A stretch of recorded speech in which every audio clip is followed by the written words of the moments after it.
Então, a solução de Russell para os enigmas da referência não lança mão de nenhuma teoria substantiva e metafísica, né? Como faz a solução de Meinong, né?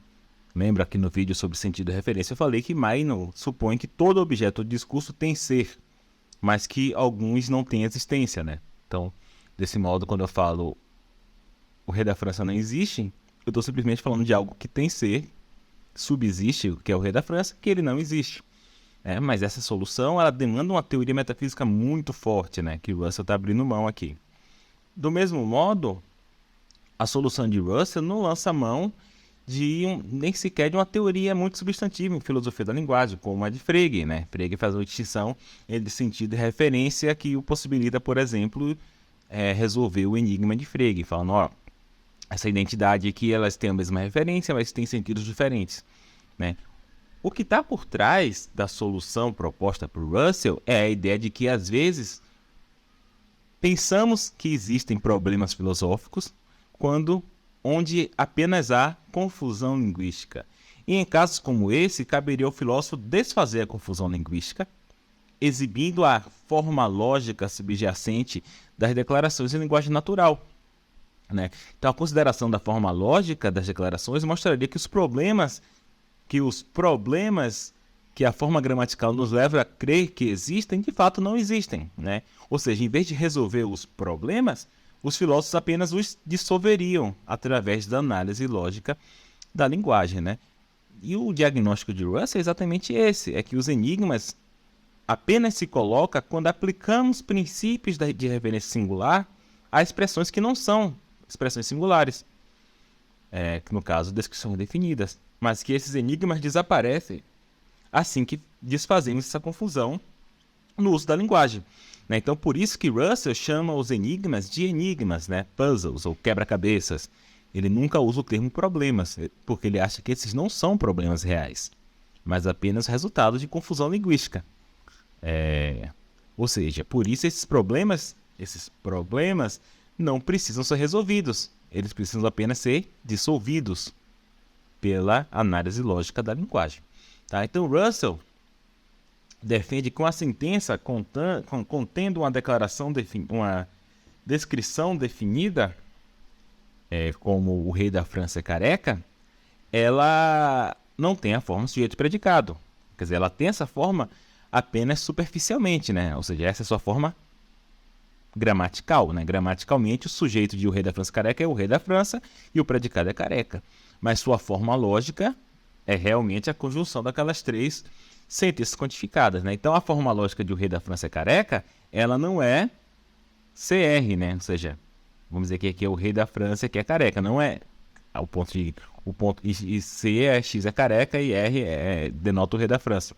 O Russell está dizendo que não é essa a forma lógica, né? A forma lógica do rei da França careca existe um X, tal que X é o rei da França, e para todo Y, se Y é o rei da França, então Y é igual a X, e X é careca, né?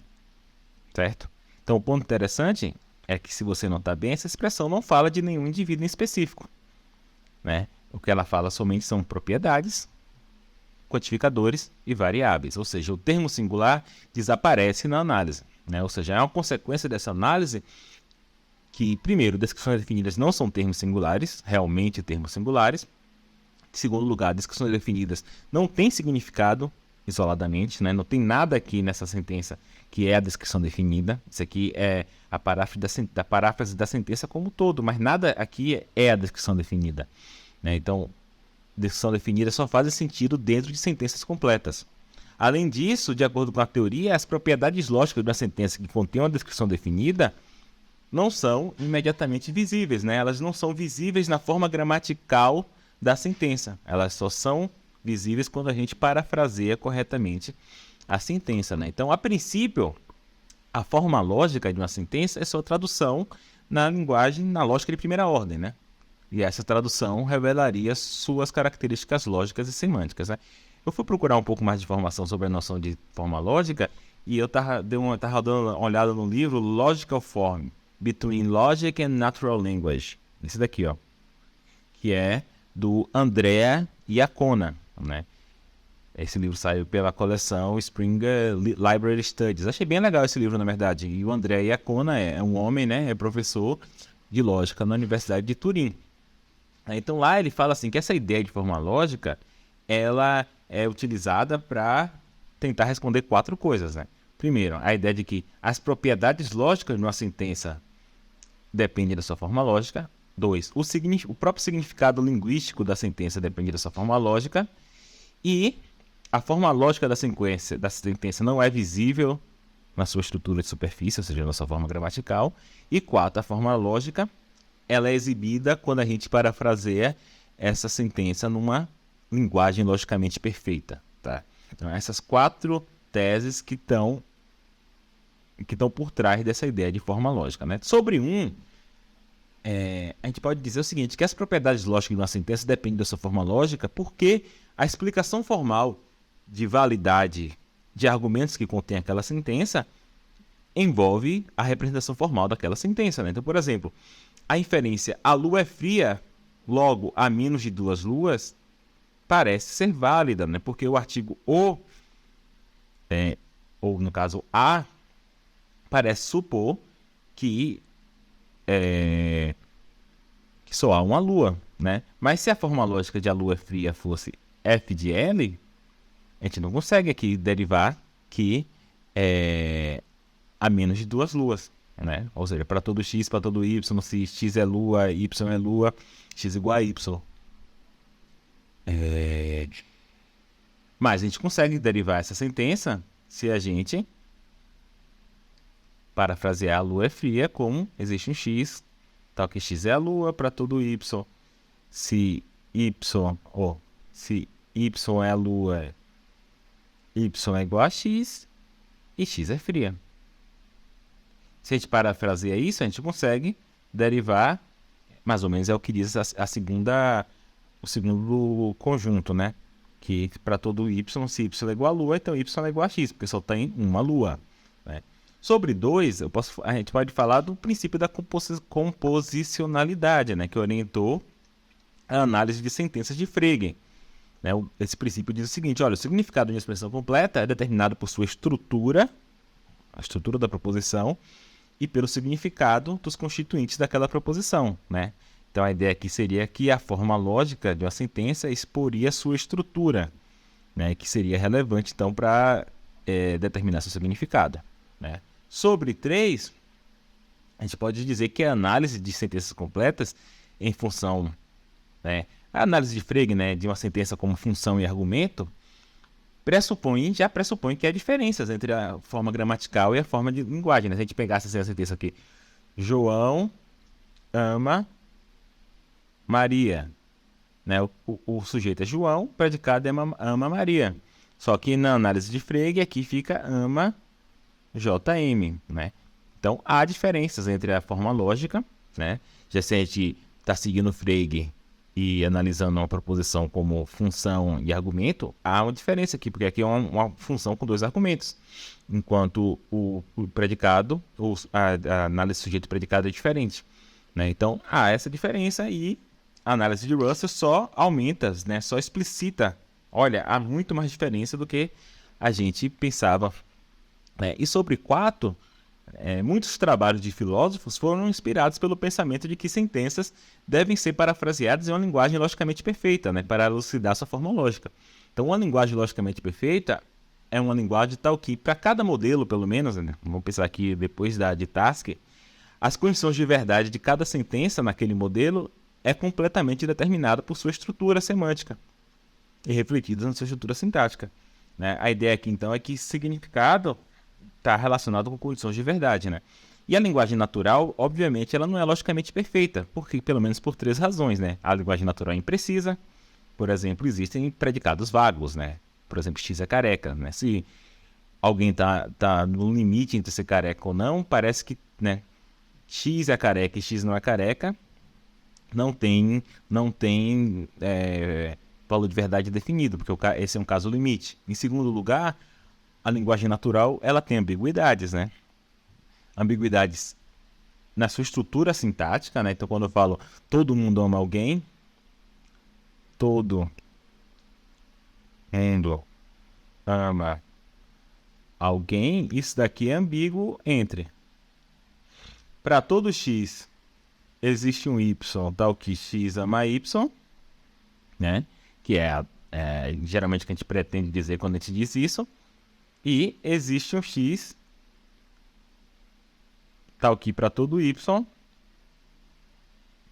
ama x, né? Nesse segundo caso aqui, existe uma pessoa só e todo mundo ama aquele alguém, né? Então a linguagem natural ela é ambígua, né? Sendo que na lógica a gente consegue distinguir as duas interpretações, né? E além do mais, na linguagem natural você tem diversos predicados ambíguos, né? Como por exemplo banco, né? Banco é ambíguo entre uma instituição financeira e um lugar de sentar na praça, né? No caso, na lógica, em uma interpretação, em um modelo para determinada fórmula, banco vai ter que dizer respeito ou a um ou a outro, nunca aos dois. Em terceiro lugar, a linguagem natural é sensível ao contexto, né? Por exemplo, quando eu falo aqui, se eu falo aqui, ou se eu falo aqui, lá, né, em outro lugar, aqui significa coisas diferentes, né? Então, esse também é um ponto, né? Esse terceiro ponto aqui é mais complicado, né? Porque esse daí parece ser uma limitação desejável, né? Os outros dois, você pode até abrir mão, mas a acessibilidade ao contexto não parece que você pode abrir mão, né? Então, o André e a Kona, no final das contas, ele defende que não há essa noção de forma lógica que satisfaça essas quatro coisas, tá? É interessante o livro, dê uma olhada lá. E um problema exatamente é como lidar com acessibilidade a contextos.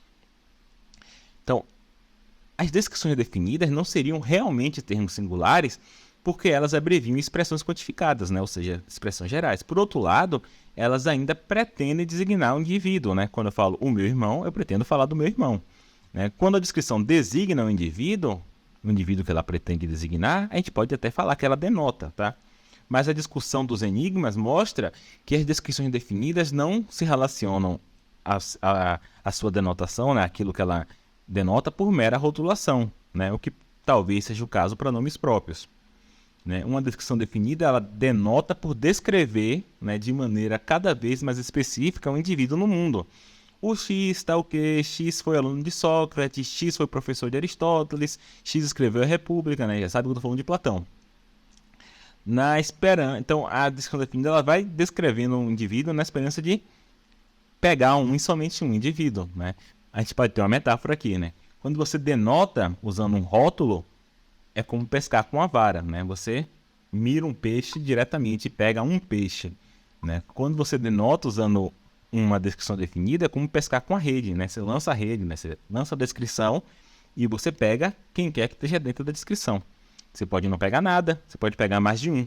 Nesse caso, você fala em denotar. Se você pegar um e somente um, você denota, né? E aqui é um ponto, né? Será que nomes próprios denotam por mera rotulação, né? Um problema aqui é que os enigmas da referência também podem ser colocados para nomes próprios, né? Por exemplo, como pode Pégaso voa ser significativa, já que Pégaso não denota uma coisa existente? A gente pode colocar os mesmos enigmas agora para nomes próprios, né? A solução de Russell para esse problema é bastante engenhosa, né? Ele invoca uma outra distinção entre forma gramatical e forma lógica e afirma que o que nós chamamos de nomes próprios, na verdade, não são nomes próprios, mas sim abreviações de descrições definidas. Então ele fala o seguinte, olha, Pégaso é abreviação de uma descrição definida, como por exemplo, o cavalo alado que nasceu do sangue de Medusa quando ela foi decapitada por Perseu. Né? Daí a gente pode aplicar a análise de Russell, normalmente a Pégaso voa, que resulta falsa. Né? O que você acha dessa valoração? Pégaso voa é falso? Mais tarde, na epistemologia, Russell defende que nós só temos nomes próprios de verdade, né, que ele chama de nomes logicamente próprios, nomes que não abreviam descrição definida, nós só podemos ter nomes para as coisas que nós temos contatos diretos. E aí, para ele, a gente só tem contato direto, né, com dados de sentido. De modo que o único nome próprio para ele é este. Quando eu falo, por exemplo, esta sensação de vermelho que eu estou tendo. E eu, né, quando eu falo eu, também é um nome próprio. É meio bizarro essa noção de nome próprio de Russell, né? E olha que depois ele volta atrás e defende que você não tem realmente conhecimento por contato de você mesmo, né? sobrando apenas este como nome próprio, né? Mas isso aqui tudo é assunto para outro dia, tá? Último ponto que eu queria fazer é o seguinte, olha, a teoria de Russell é o paradigma fundador da filosofia analítica do século XX.